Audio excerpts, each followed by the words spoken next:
Joining us tonight is Dr. Brian Taberski, Assistant Director of Campus Ministry and Professor of Theology and Religious Studies at Seattle University. Brian, thanks for joining us.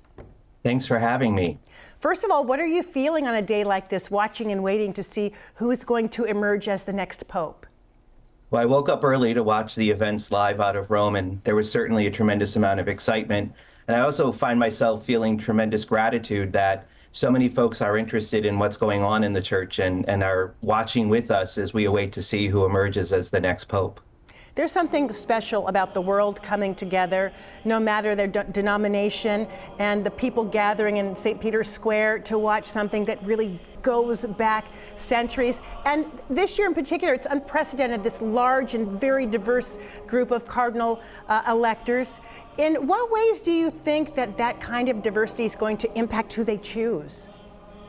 Yeah, I think it'll certainly impact how they choose, which is to say that for the first time in history, stories of the church will be present in the conclave and present in the thoughts and minds of the cardinals who are really discerning what the Holy Spirit is asking for us at this moment.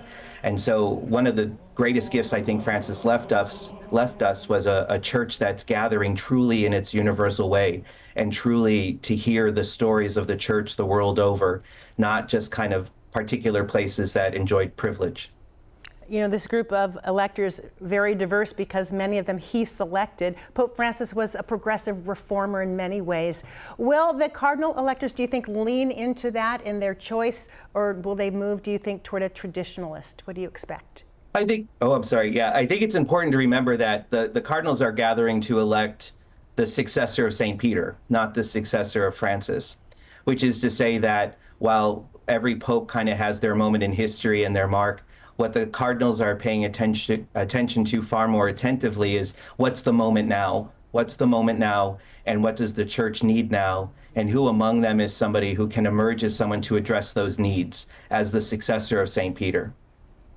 And many Catholics are hoping for continued reforms in areas like church transparency, women's roles, addressing past abuses. How might the outcome of this conclave, do you think, impact those issues? Well, it will. The important thing to remember, though, is the church thinks in centuries, not years. And so everything always impacts. It's just perhaps not always on the timeline we're hoping for. But I think that whoever emerges on the balcony will be somebody who is sincere and somebody who is invested in the church and will be attentive to these matters, even if the timeline may not correspond to what some would prefer. And what other qualities do you think are going to be important in the next pope? We're looking for somebody, well, we're not. The cardinals are looking for somebody who can both be pastor to the global church of 1.4 billion Catholics, can manage the realities of the Vatican City State, can be a global ambassador to the world for the church and for all people of good faith, who can do so with a level of humility and hopefully a sense of humor and a willingness to kind of both take their vocation seriously without being too serious about themselves. And so it's a really unique profile of who they're looking for. But I suspect that, as we've known for 266 times before, one among them is there, and I look forward to finding out who it is. Archbishop Achen thinks it's going to be a surprise, potentially an unknown. Do you have any thoughts, though we've heard of some front runners?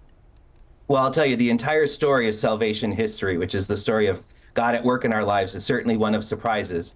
And so I wouldn't think ourselves necessarily exempt from that story arc.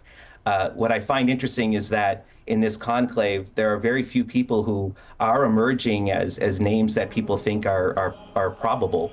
And I think that's reflective of the earlier point about just how this conclave represents countries and peoples that have never been in the conclave before. And so I echo the Archbishop's optimism and hope that actually it's a surprise. He expects maybe by Friday we will know. What do you think?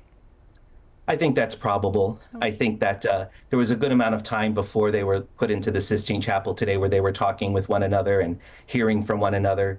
And I think they were very engaged and serious in those moments. So I think right now, as we saw this morning, what they're in right now is really far more liturgical than it is legislative. They're in an ongoing prayer service, calling upon the Holy Spirit to see who among them is next. I hope we can talk to you again after the selection is made. Hope you'll join us I again. look forward Nice to have it. you. Thank you, Joyce. Thank you so much, Dr. Taberski, for your time. We appreciate you.